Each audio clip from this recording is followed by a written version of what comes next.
ये बताइए कि अगर घोषणा पत्र की बात करें तो कांग्रेस का जो घोषणा पत्र है उसमें कई लोग लुभावन चीज़ें हैं। उन्होंने नौकरियां देने की बात की, उन्होंने 400 रुपये दिहाड़ी मनरेगा के लिए करने की बात की। छोटी सवाल कांग्रेस वालों को आपके माध्यम से पूछता हूँ जी। इंदिरा जी ने 3 पीढ़ी पहले कहा था, कांग्रेस पीढ़ियों से चलती है इसलिए कहता हूँ, ये 4थी पीढ़ी है इनकी। 3 पीढ़ी पहले कहा था कि हम गरीबी हटाएंगे।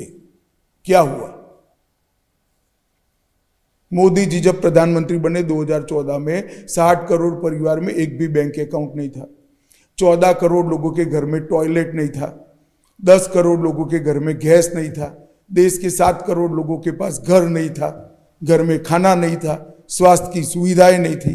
पहले आपकी दादी जी ने कहा था आप हटा नहीं पाएंगे। आपके वादों पर कौन भरोसा करेगा भैया, बताओ? कोई भरोसा नहीं करता।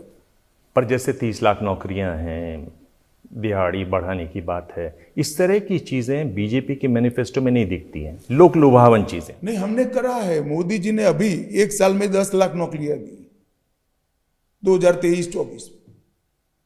हमने तो कर कर दिखाया है और ये तो ड्यूटी है।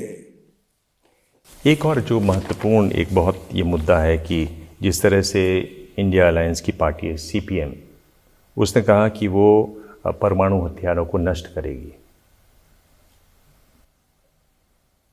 देखिए, अब कम्युनिस्ट पार्टी का मैनिफेस्टो का कोई मतलब नहीं है, परंतु मुझे दुख इस बात का है कांग्रेस ने भी इस पर आपत्ति नहीं की है।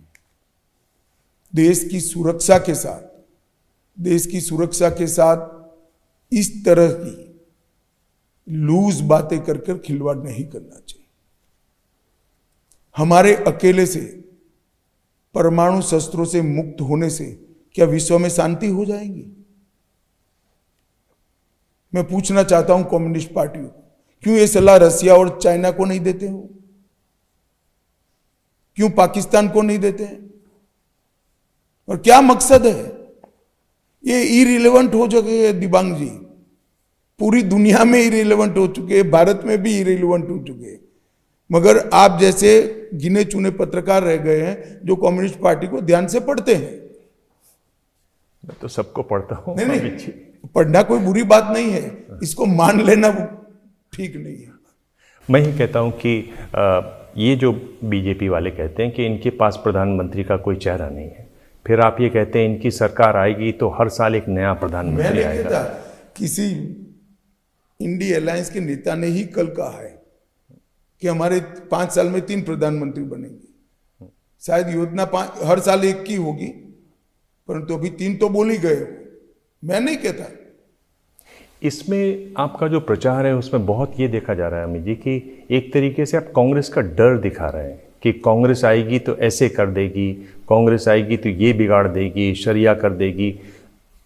ऐसा क्यों नहीं है कि बीजेपी जो अपना काम किया उसकी बात करे? वो तो वो हम बोलते ही है, परंतु ये हमारी एक भी बात कांग्रेस पर थोपी हुई नहीं है। कांग्रेस ने अपने मैनिफेस्टो में पर्सनल लॉ की बात करी है,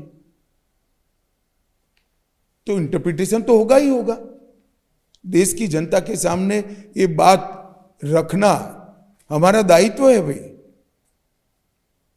जैसे ही घड़ी का काटा दोपहर 2:30 पे आए, बबीता जी का दिल सास बहू साजिश के लिए मचल जाए।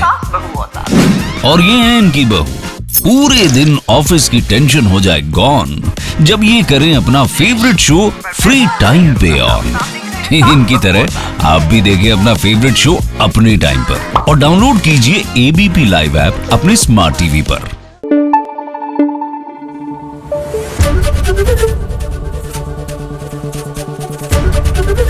ABP न्यूज आपको रखे आगे।